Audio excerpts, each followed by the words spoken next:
Hello friends, आप लोगों को इस चैनल पे दोबारा स्वागत है। ये हिस्ट्री का डिस्कशन है और हम लोग मध्यकालीन भारतीय इतिहास का डिस्कस कर रहे हैं, जिसमें आज का टॉपिक है जहांगीर। तो चलिए इस टॉपिक को कवर करते हैं। पहला क्वेश्चन है, दो अस्पा एवं सी अस्पा प्रथा किसने शुरू की थी? तो जहांगीर ने शुरू किया था। देखिए, दो अस्पा एवं सी अस्पा प्रथा जहांगीर द्वारा चलाई गई थी। इसके अंतर्गत बिना जात पद बढ़ाए ही मनसबदारों को अधिक सेना रखनी पड़ती थी। दो अस्पा का मतलब था इसमें मनसबदारों को अपने स्वार पद के 2 गुने घोड़े रखने पड़ते थे, और सी अस्पा का मतलब था इसमें मनसबदारों को अपने स्वार पद के 3 गुने घोड़े रखने होते थे। क्वेश्चन नंबर 2 है, मुगल मनसबदारी व्यवस्था के संदर्भ निम्न कथनों पर आपको विचार करना है। 4 स्टेटमेंट है, बताना है कौन कौन से सही है। पहला, जात एवं स्वार पद प्रदान किए जाते थे, तो पहला स्टेटमेंट सही है। दूसरा, मनसबदार आनुवंशिक अधिकारी होते थे, ये गलत है। तीसरा, मनसबदारों के 3 वर्ग थे, ये भी सही है। और चौथा, दीवान कार्यालय द्वारा इनको वेतन दिया जाता था, ये भी गलत है। पहला और तीसरा स्टेटमेंट सही है, यानी सी ऑप्शन सही है। मुगल बादशाह अकबर ने मनसबदारी व्यवस्था अपने शासनकाल के 11वें वर्ष प्रारंभ किया था। मनसब प्राप्तकर्ता 3 वर्गों में विभक्त थे।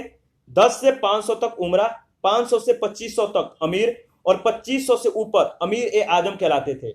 इसके अलावा जात और सवार की दृष्टि से भी 3 श्रेणियां बांटा गया था। मनसबदारों को वेतन नगद और जागीर दोनों ही रूपों में देने की व्यवस्था थी। मनसबदारों की जागीरें स्थानांतरित कर दी जाती थी, ये मृत्यु पे जब्त हो जाती थी। इस प्रकार मनसबदार आनुवंशिक नहीं होते थे। क्वेश्चन नंबर 3 है, मुगलों एवं मेवाड़ के राणा के मध्य चित्तौड़ की संधि किस शासक के शासनकाल में हस्ताक्षरित हुई थी? तो बी ऑप्शन सही है, जहांगीर के शासनकाल में यह हस्ताक्षरित हुआ था। देखिए, 1615 ईस्वी में राणा अमर सिंह और मुगल बादशाह जहांगीर के मध्य चित्तौड़गढ़ की संधि हुई। इसमें राणा ने मुगल बादशाह की अधीनता स्वीकार कर ली और बादशाह जहांगीर ने राणा को चित्तौड़ समेत समस्त भूभाग वापस कर दिया, जो अकबर के समय से मुगल आधिपत्य में था। 4 नंबर क्वेश्चन है, ईस्ट इंडिया कंपनी ने जहांगीर के दरबार में पहले निम्न में से किसे भेजा था? तो हॉकिंस को भेजा था। हॉकिंस का जो समय है वो 1608 से 1611 ईस्वी है। तो देखिए, विलियम हॉकिंस जहांगीर के दरबार में भेजे जाने वाला ब्रिटिश राजा जेम्स प्रथम का अंग्रेज राजदूत और मुगल दरबार में उपस्थित होने वाला पहला अंग्रेज था। यह शाही दरबार में 3 वर्ष तक रहा था। सम्राट जहांगीर ने उसे 400 का मनसब प्रदान किया। जहांगीर के दरबार में आने वाले दूसरे शिष्टमंडल का नेतृत्व करता सर थॉमस रो थे। क्वेश्चन नंबर 5 है, निम्नलिखित में से कौन जहांगीर के दरबार में ब्रिटिश शासक जेम्स प्रथम का जो था राजदूत? तो ए ऑप्शन सही है, विलियम हॉकिंस है। सेम क्वेश्चन है। 6 नंबर देखते हैं, निम्नलिखित अंग्रेजों में से किसे जहांगीर ने खान की उपाधि से सम्मानित किया था? तो हॉकिंस को। 6 के ए ऑप्शन सही है। 1608 ईस्वी में हॉकिंस को अंग्रेज कंपनी के लिए व्यापारिक सुविधा प्राप्त करने हेतु मुगल सम्राट जहांगीर के पास राजदूत बनाकर भेजा गया था। जहांगीर हॉकिंस से काफी प्रसन्न था। उसने हॉकिंस को इंग्लिश खान की उपाधि देकर आर्मीनिया के एक स्त्री से उसका विवाह कर दिया। क्वेश्चन नंबर 7 है, मुगल सम्राट जहांगीर ने निम्न में से किससे इंग्लिश खान की उपाधि दी थी? तो विलियम हॉकिंस को। 7 का सी सेम क्वेश्चन है। 8 नंबर क्वेश्चन है, ब्रिटिश राजदूत के रूप में सर थॉमस रो भारत आया था, किसके शासनकाल में? तो जहांगीर के शासनकाल में। ब्रिटिश राजदूत के रूप में सर थॉमस रो जहांगीर के शासनकाल में भारत आया। इंग्लैंड के सम्राट जेम्स प्रथम के 2 प्रतिनिधि कैप्टन हॉकिंस और सर थॉमस रो, इनका समय देख सकते हैं। कैप्टन हॉकिंस का 1608 से 1611 और सर थॉमस रो का 1615 से 1619। इन दोनों ने जहांगीर के शासन का सुस्पष्ट चित्रण किया है और इन दोनों को भारत के साथ अंग्रेजों के व्यापार के लिए अनुकूल रियायत प्राप्त करने के लिए मुगल दरबार में भेजा गया था। क्वेश्चन नंबर 9 है, इंग्लैंड के जेम्स प्रथम के राजदूत सर थॉमस रो किस वर्ष भारत आए थे? तो 1615 ईस्वी में। सर थॉमस रो का समय आपको पता है 1615 से 1619 ईस्वी है। यह ब्रिटेन के राजा जेम्स प्रथम के दूत के रूप में 1615 को सूरत पहुंचे। जनवरी 1616 में वह अजमेर में जहांगीर के दरबार में उपस्थित हुए। उसे बादशाह के साथ मांडू, अहमदाबाद, अजमेर जैसे अनेक स्थानों पर जाने का अवसर मिला। वह बादशाह के साथ शिकार खेलने भी गया। वह आगरा में 1 वर्ष तक रहा भी था। क्वेश्चन नंबर 10 है, जहांगीर ने थॉमस रो को कहां पे मिलने का अवसर दिया था? तो अजमेर में। 10 का बी ऑप्शन आपका सही है। देखिए, थॉमस रो जनवरी 1616 में अजमेर में जहांगीर को पहली बार मिला। मतलब अजमेर में जहांगीर से पहली बार जो है थॉमस रो मिलते हैं 1616 ईस्वी में। वह भारत में 1615 से 1619 ईस्वी तक रहे हैं। 1619 में वह जहांगीर के फरमान लेकर इंग्लैंड लौटा। फरमान यह था कि मुगल दरबार में अंग्रेजों को इसी प्रकार स्वागत होता रहेगा। 11 नंबर क्वेश्चन है, भारत में इंग्लैंड का कौन सा दूत जहांगीर के पीछे अजमेर से मांडू आया? तो वो था Thomas Roe. Thomas Roe Mughal बादशाह के जहांगीर के दरबार में जो है 1616 में आया है। उसे बादशाह के साथ मांडू, अहमदाबाद, अजमेर जैसे अनेक स्थानों पर जाने का अवसर मिला। वह बादशाह के साथ शिकार खेलने भी गया था। 12 नंबर क्वेश्चन है, एक डच पर्यटक जिसने जहांगीर के शासनकाल का मूल्यवान विवरण दिया है वह कौन था? वो था फ्रांसिस्को पेलसट। ये ऑप्शन सही है। देखिए, पीटर मुंडी इटली का यात्री हैं। ये शाहजहां के समय में ये भारत आए थे। निकोलो मनुची ये इटली का यात्री था जो उत्तराधिकार के युद्ध के समय भारत आया था। विलियम हॉकिंस ये जहांगीर के समय में ब्रिटिश राजा जेम्स प्रथम के राजदूत के रूप में भारत आए थे। और फ्रांसिस्को पेलसट ये एक डच पर्यटक था जो जहांगीर के समय भारत आया था। इसने अपनी पुस्तक रिमॉन्स्ट्री, याद रखिएगा इसकी पुस्तक का नाम इंपॉर्टेंट है, जहांगीर के समय का अद्भुत विवरण जो है इसमें मिलता है, इसमें इसने जो है छोड़ा है। क्वेश्चन नंबर 13 है, किस मुगल शासक का मकबरा जो है भारत में नहीं है? तो जहांगीर और बाबर, इन दोनों का मकबरा भारत में नहीं है। इस तरह से आपका डी ऑप्शन जो है, यानी बी और डी दोनों ऑप्शन सही है। देखिए, मुगल शासक बाबर और जहांगीर के मकबरे क्रमशः काबुल और शाहदरा लाहौर में है। और ये दोनों जो है क्रमशः अफगानिस्तान एवं पाकिस्तान में स्थित है। 14 नंबर क्वेश्चन है, सम्राट जहांगीर को कहां पे दफनाया गया है? तो बताइए। तो लाहौर में, सी ऑप्शन सही है 14 का। और नेक्स्ट है 15, निम्नलिखित में से किसका मकबरा जो है भारत से बाहर स्थित है? तो जहांगीर का सेम क्वेश्चन है, 15 का डी ऑप्शन। 16 नंबर क्वेश्चन है, मुगल चित्रकला किसके राजकाल में अपनी पराकाष्ठा पर पहुंची? तो जहांगीर के समय में। 16 का सी ऑप्शन सही है। देखिए, मुगल चित्रकला जहांगीर के शासनकाल में अपनी पराकाष्ठा पर पहुंच गई। पहले चित्रकारी हस्तलिखित ग्रंथ की विषय वस्तु से संबंध होती थी। जहांगीर ने इसे जो है इस बंधन से मुक्त कर दिया। फारूक बेग, दौलत, मनोहर, मंसूर, अबुल हसन आदि उसके काल के ऐसे चित्रकार हैं जिन्होंने अपनी कलात्मक प्रतिभा की बदौलत मुगल चित्रकला के इतिहास में अपना नाम स्वर्ण अक्षरों में अंकित करवा लिया। जहांगीर के समय सर्वोत्कृष्ट चित्रकार उस्ताद मंसूर और अबुल हसन थे। सम्राट जहांगीर ने उन दोनों को क्रमशः नादिर उल अस्त्र, यानी उस्ताद मंसूर को यह उपाधि, और नादिर उल जमा अबुल हसन को यह उपाधि प्रदान की गई थी। उस्ताद मंसूर प्रसिद्ध पक्षी विशेषज्ञ चित्रकार था, जबकि अबुल हसन व्यक्ति चित्रकारों में महारत हासिल किया था।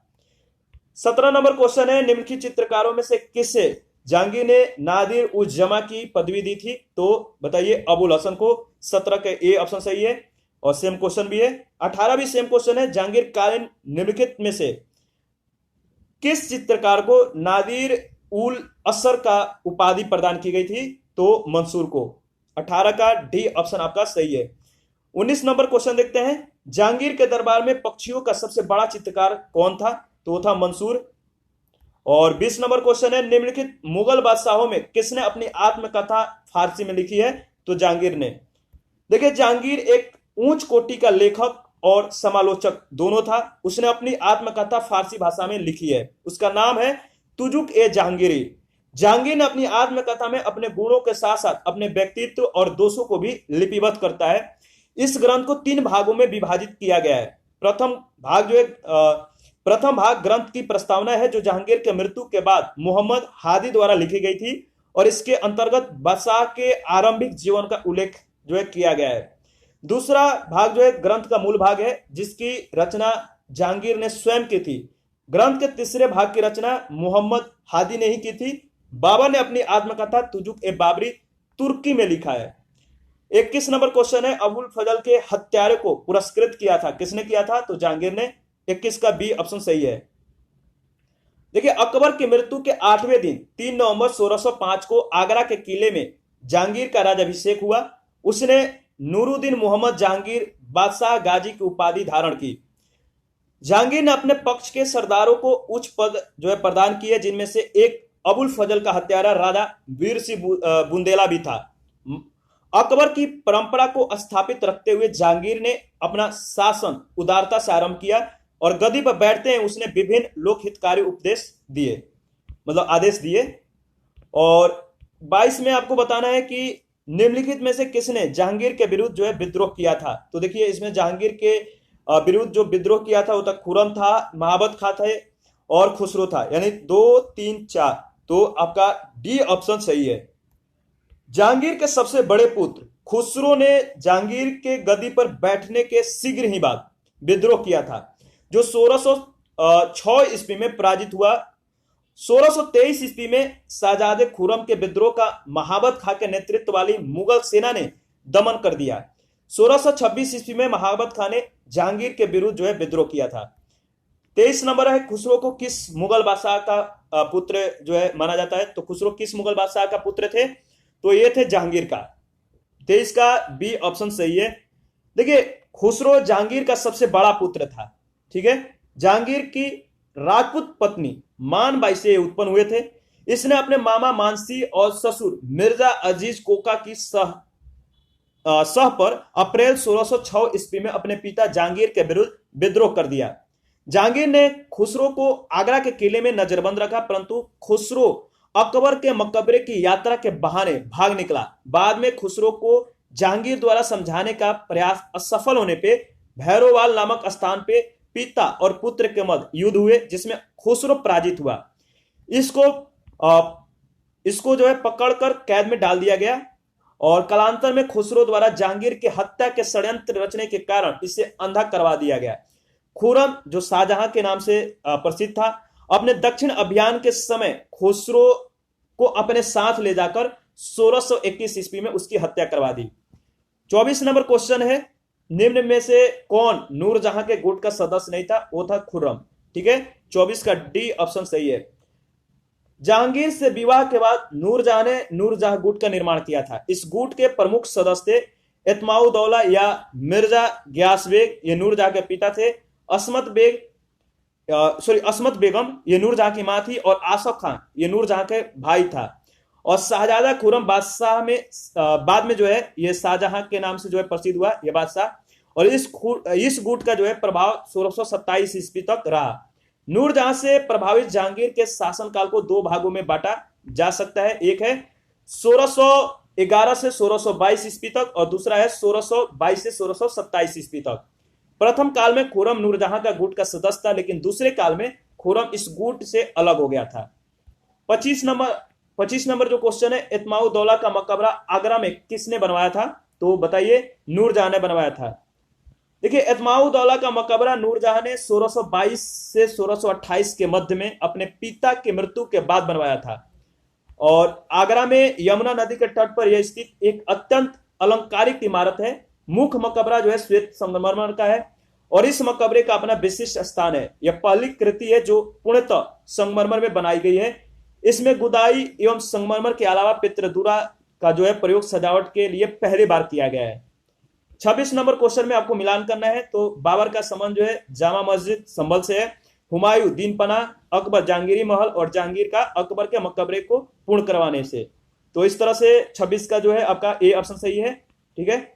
और समल की जामा मस्जिद जो है मस्जिद का जो है अकबर द्वारा, यानी समल की जामा मस्जिद का निर्माण अकबर नहीं बाबर द्वारा, दिल्ली स्थित दीन पना का हुमायूं द्वारा और आगरे के किले में स्थित जहांगीरी महल अकबर द्वारा निर्माण कराया गया था। जबकि जहांगीर ने सिकंदरा में अकबर के मकबरे को पूर्ण करवाया था। 27 नंबर क्वेश्चन है, गोविंद महल जो हिंदू वास्तुकला का अप्रतिम उदाहरण है कहां पे स्थित है। तो ये दतिया में है, ठीक है। और इसके बारे में देख लेते हैं। गोविंद महल मध्य प्रदेश के दतिया में स्थित 17 मंजिला महल है। इसका निर्माण 1614 ईस्वी में राजा वीर सिंह देव द्वारा पत्थरों से करवाया गया था। यह बुंदेल काल के उत्तम वास्तुशिल्प का उदाहरण है। गोविंद महल में दीवारें पर की गई पेंटिंग और अन्य वास्तुशिल्प पर्यटकों को जो है आकर्षित करते हैं। 28 नंबर क्वेश्चन है, निम्नलिखित में से कौन सा जो युग में सुमेलित नहीं है। तो देखिए अकबर का मकबरा सिकंदरा, ये सही है। जहांगीर का मकबरा शाहदरा, शेख सलीम चिश्ती का मकबरा फतेहपुर सीकरी। लेकिन डी जो है शेख निजामुद्दीन औलिया का मकबरा जो है ये अजमेर में नहीं है, ये दिल्ली में है, ठीक है। और इसके बाद शाहजहां हमारा नेक्स्ट टॉपिक है, इसको भी कवर कर लेते हैं। देखिए एक मानचित्र दिया गया है, छायांकित चित्र को आप देखिए। पूछा गया है कि जो मानचित्र में छायांकित क्षेत्र है वो किसको दर्शाता है, तो ये शाहजहां के साम्राज्य को दर्शाया है, यानी सी ऑप्शन सही है। ठीक है, नेक्स्ट क्वेश्चन देखते हैं। क्वेश्चन नंबर 2 है, ईरान के शाह और मुगल शासकों के बीच झड़पों की जो जड़ थी वो क्या थी, वो था कंधार।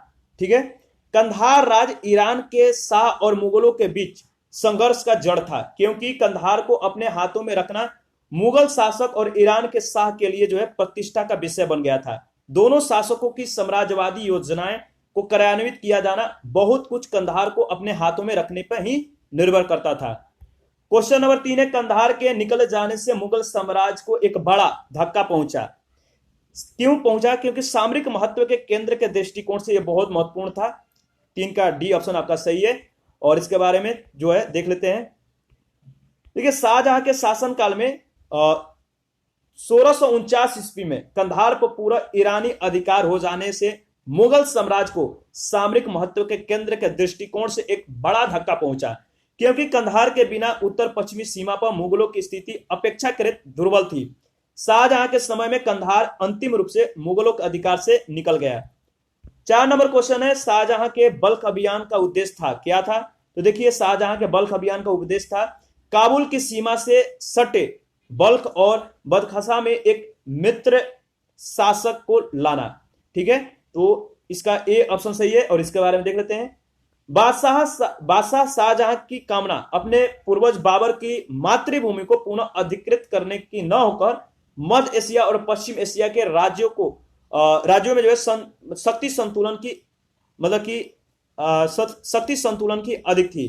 ठीक है, कहने का मतलब था बादशाह शाहजहां की कामना अपने जो पूर्वज थे उसके बाबर, इसकी मातृभूमि को पुनः अधिकृत करने को न होकर मध्य एशिया और पश्चिम एशिया के राज्यों में शक्ति संतुलन की अधिक थी। उसके बल्ख अभियान का उद्देश्य काबुल की सीमा से सटे बल्ख और बदखसा में एक मित्र शासक को लाना था, ताकि वे ईरान और मुगल साम्राज्य के बीच बफर राज्य बन सके। नेक्स्ट क्वेश्चन है हमारा 5, बनारस एवं इलाहाबाद के तीर्थ यात्रा कर की समाप्ति के लिए जो है किसके मुगल बादशाह के सामने बनारस के पंडितों का नेतृत्व किया था? 5 नंबर क्वेश्चन में फिर से जो है रिपीट कर रहा हूं, बनारस और इलाहाबाद के तीर्थ यात्रा कर की समाप्ति के लिए किसने मुगल बादशाह के सामने बनारस के पंडितों का जो है नेतृत्व किया था? तो कविंद्राचार्य। सी ऑप्शन आपका सही है 5 का। इनके बारे में थोड़ा देख लेते हैं। एक कविंद्राचार्य शाहजहां के आश्रित कवि थे। इनकी भाषा जो है ब्रज और अवधी का अनुपम समन्वय है। कविंद्र कल्पलता उन्होंने शाहजहां की प्रशस्ति में प्रणीत की थी। सरस्वती उपाधि धारक यह विद्वान संस्कृत का मर्मज्ञ था। इसने बादशाह से निवेदन कर तीर्थ यात्रा कर समाप्त करवा दिया था, जिसके निमित्त अपनी कृतज्ञता प्रकट करने के लिए न्यायिक महामहोपाध्याय विश्वासनाथ न्याय पंचानन सहित 101 विद्वानों ने इसे संग्रह समर्पित किया। एक बार आप रिपीट कर लीजिएगा पूरी।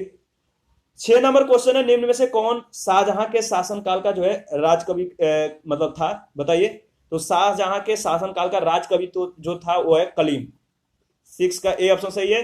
शाहजहां का काल जो है मुगल काल का स्वर्ण युग माना जाता है। इस काल में कला साहित्य शिक्षा के क्षेत्र में पर्याप्त विकास हुए थे।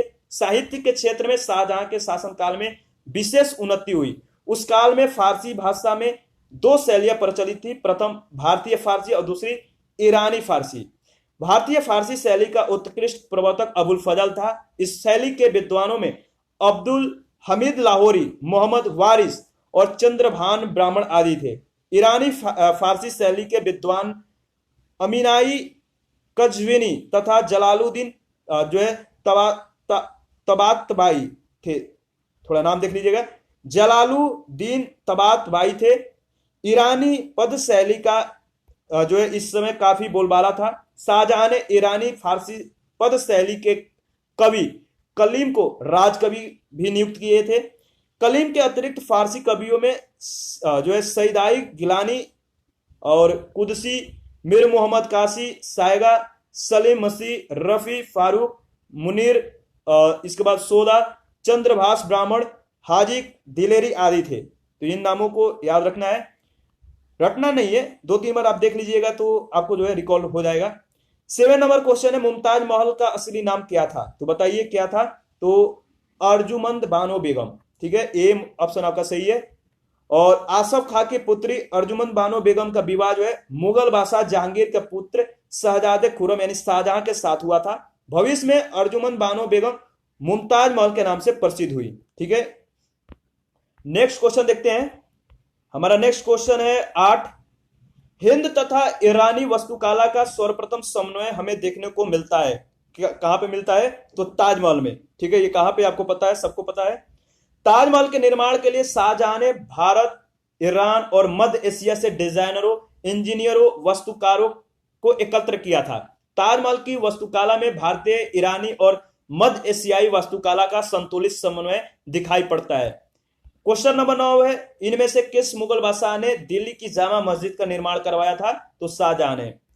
दिल्ली का जामा मस्जिद का निर्माण शाहजहां ने करवाया था। मुगल सम्राटों में शाहजहां का सबसे महान भवन निर्माण करता था, मतलब मुगल सम्राट में शाहजहां सबसे जो है महान भवन निर्माण करता था। उसके काल में चित्रकार और स्वर्णकार की कला का कलात्मक संयोग हुआ। जामा मस्जिद दिल्ली के लाल किले के बाहर ऊंचे चबूतरे पर स्थित है और इसके 3 प्रवेश द्वार हैं, जिनमें पूर्वी प्रवेश द्वार से बादशाह नमाज पढ़ने आया करता था तथा अन्य 2 प्रवेश द्वारों द्वारा उत्तरी और दक्षिणी से सामान्य प्रजा आया करती थी। शाहजहां द्वारा निर्मित इमारतों में दीवाने आम, दीवाने खास, शीश महल, मोती मस्जिद, खास महल, मुसम्मन बुर्ज, नगीना मस्जिद, जामा मस्जिद, ताजमहल, लाल किला प्रमुख है। तो इनके द्वारा जो निर्मित जो इमारतें हैं याद रखना है।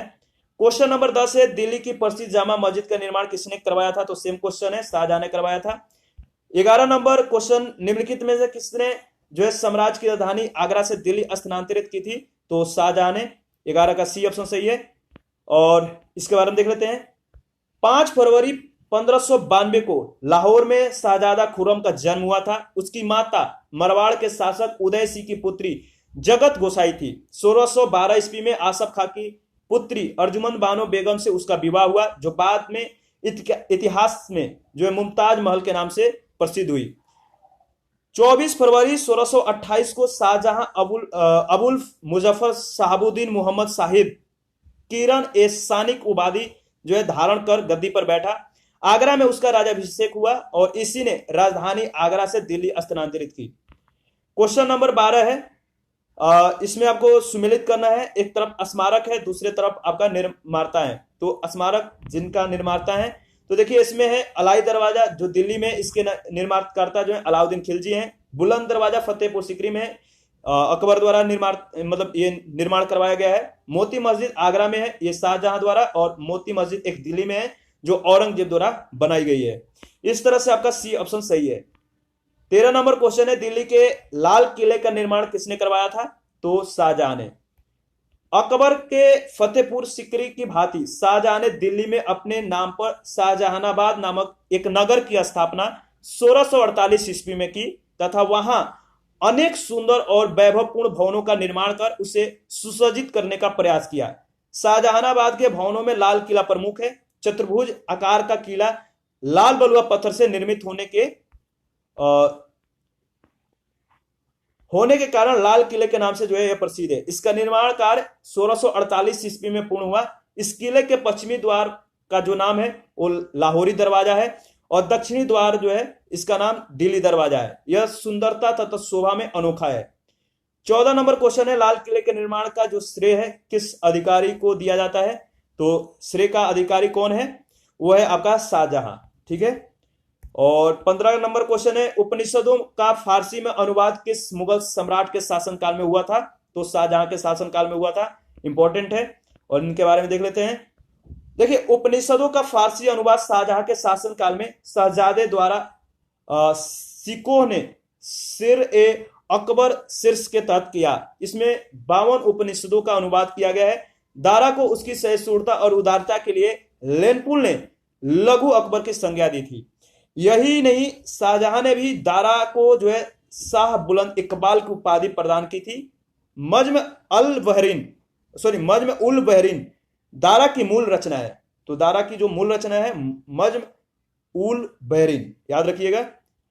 16 नंबर क्वेश्चन है, इनमें से किसने जो है शाहजहां ने, मतलब इसमें से किसे शाहजहां ने शाह बुलंद इकबाल की पदवी दी थी, तो इनमें से किसे शाहजहां ने शाह बुलंद इकबाल की पदवी दी थी, बताइए। तो दारा सिको को, दारा सिको, यानी 16 का ए ऑप्शन सही है। 17 नंबर क्वेश्चन है, दारा सिको ने किस शीर्षक के अंतर्गत उपनिषदों का फारसी में अनुवाद किया था, तो सेम क्वेश्चन है शेर ए अकबर, ठीक है, डी ऑप्शन आपका सही है। 18 नंबर क्वेश्चन है, शेर ए अकबर के लेखक कौन थे, बताइए। तो दारा सिको। 19 नंबर क्वेश्चन है, हिंदू धर्म ग्रंथों का अध्ययन करने वाला प्रथम मुस्लिम था, कौन था, वो था दारा सिको था। देखिए, हिंदू धर्म ग्रंथों का अध्ययन करने वाला प्रथम मुस्लिम दारा सिको था। शाहजहां के 4 पुत्रों में ज्येष्ठ दारा सिको सर्वाधिक सुशिक्षित अध्येता और लेखक था। उसने अनेक हिंदू धर्म ग्रंथों का अध्ययन किया एवं उपनिषदों, योग, वशिष्ठ, भगवत गीता आदि हिंदू धर्म ग्रंथों का फारसी में अनुवाद कराया। 20 नंबर क्वेश्चन है, निम्नलिखित में से किस इतिहासकार ने शाहजहां के शासनकाल को मुगल काल का जो है स्वर्ण युग कहा है, तो A L Srivastava, C option सही है। देखिए, डॉक्टर ए एल श्रीवास्तव ने अपनी पुस्तक मुगल कालीन भारत में लिखा है कि शाहजहां का शासनकाल भारत के मध्ययुगीन इतिहास में स्वर्ण युग के नाम से प्रसिद्ध है।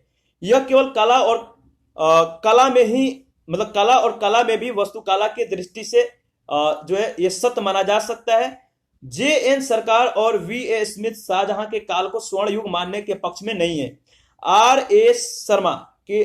एस शर्मा ने शाहजहां के काल को स्पष्ट रूप से मुगल काल का स्वर्ण युग माना है, तो सी उत्तर सही है। 21 नंबर है, सुप्रसिद्ध कोहिनूर हीरा शाहजहां को किसने जो है उपहार में दिया था, तो मीर जुमला ने, सी ऑप्शन सही है। इसके बारे में देख लेते हैं। देखिए, मीर जुमला का वास्तविक नाम है मोहम्मद सईद। यह मूल रूप से अर्दिस्तान का रहने वाला था। वह व्यापार व्यवसाय करने के उद्देश्य से गोलकुंडा चलाया था। प्रारंभ में यह हीरे का व्यापार करता था। बाद में गोलकुंडा के सुल्तान जो है अब्दुल्ला कुतुब शाह की सेवा में जाकर वजीर का पद पे जो है आसीन हो गया। बादशाह शाहजहां ने मीर जुमला को 5000 का मनसब और उसके पुत्र मोहम्मद अमीन को 2000 का मनसब प्रदान किया। इससे खिन्न होकर गोलकुंडा के सुल्तान अब्दुल्ला कुतुब शाह ने मीर जुमला के परिवार और संपत्ति को जब्त कर, इससे क्रोधित होकर शाहजहां ने औरंगजेब को जो है गोलकुंडा के युद्ध के लिए भेजा, पर दोनों में संधि हो गई। कहने का मतलब था कि जब मीर जुमला को 5000 का मनसब और उसके पुत्र मोहम्मद अमीन को 2000 का मनसब प्रदान किया गया, तो इससे खीन होकर गोलकुंडा के सुल्तान अब्दुल्ला कुतुब शाह ने मीर जुमला का परिवार और उसके संपत्ति को जब्त कर लिया। इससे क्रोधित होकर शाहजहां ने औरंगजेब को गोलकुंडा से युद्ध करने के लिए भेजा, पर दोनों में संधि हो गई। यहां मीर जुमला भी औरंगजेब से जो है आ मिला है। शाहजहां ने मीर जुमला को आगरा वापस बुलाया और उसे मुअज्जम खां की जो है पदवी से सम्मानित किया। इस अवसर पर मीर जुमला अपने साथ बादशाह के लिए अमूल्य भेंट लेकर आया। इसी अवसर पर उसने शाहजहां को कोहिनूर हीरे को भेंट दी, जो मूल्य और सौंदर्य में संसार में अद्वितीय समझा जाता है। क्वेश्चन नंबर 22 है, किस मुगल बादशाह ने बलबन द्वारा प्रारंभ किया गया दरबारी रिवाज सिजदा समाप्त कर दिया था, वो था शाहजहां, ठीक है। और इसके बारे में देख लेते हैं। मुगल बादशाह शाहजहां ने बलबन द्वारा प्रारंभ ईरानी दरबारी रिवाज सिजदा समाप्त कर दिया था। 1636 से 37 में सिजदा प्रथा का अंत कर दिया गया। जमीन बोस की प्रथा भी जो है खत्म कर दी गई और पगड़ी में बादशाह की तस्वीर पहनने की मनाही कर दी गई। ये बातें शाहजहां के धार्मिक दृष्टिकोण के उदाहरण के रूप में प्रस्तुत की जाती है। सिजदा साष्टांग दंडवत प्रणाम जैसा होता है, जो इस्लामी परंपराओं के अनुसार केवल खुदा के लिए ही किया जा सकता था। इस बातों के स्थान पे जो है चहार तस्लीम की प्रथा लागू की गई थी। तो याद रखिएगा, चहार तस्लीम किसके समय में लागू की गई थी, किंतु मनुची बताता है कि बाद में चहार तस्लीम और सिजदा में भेद कर पाना कठिन हो गया था। तो सेम थे, इसलिए इसमें भेद करना मुश्किल था। 23 नंबर क्वेश्चन है, निम्नलिखित में कौन शाहजहां के शासनकाल में अधिकांश समय तक दक्कन का गवर्नर रहा था, वो था औरंगजेब। ठीक है, तो इसका डी ऑप्शन आपका सही है। इसके बारे में देख लेते हैं। शाहजहां के शासनकाल में औरंगजेब पहले 1636 से 44 तक दक्कन का गवर्नर रहा था। इसके बाद 1652 में उसे पुनः इस पद पर नियुक्त किया गया तथा जिस पर वह उत्तराधिकार के युद्ध में जो है विजय और मुगल बादशाह बनने तक रहा। तो इस तरह से इस टॉपिक को हम लोगों ने समाप्त कर लिया। नेक्स्ट टॉपिक है हमारा औरंगजेब। तो नेक्स्ट वीडियो में इस टॉपिक को डिस्कस करेंगे। अभी के लिए इतना ही। अगर ज्यादा डिस्कस करेंगे तो आप भी बोर हो जाएंगे, तो बोर नहीं होना है, इंटरेस्ट बनाए रखना है। आप अपना कमेंट जरूर करिए, चाहे क्वेश्चन से रिलेटेड हो या कोई भी सवाल हो, आप मुझे कमेंट करके बता सकते हैं। और वीडियो को लाइक शेयर जरूर करिए। चैनल को सब्सक्राइब नहीं किया है तो प्लीज सब्सक्राइब कर लीजिएगा। Thank you.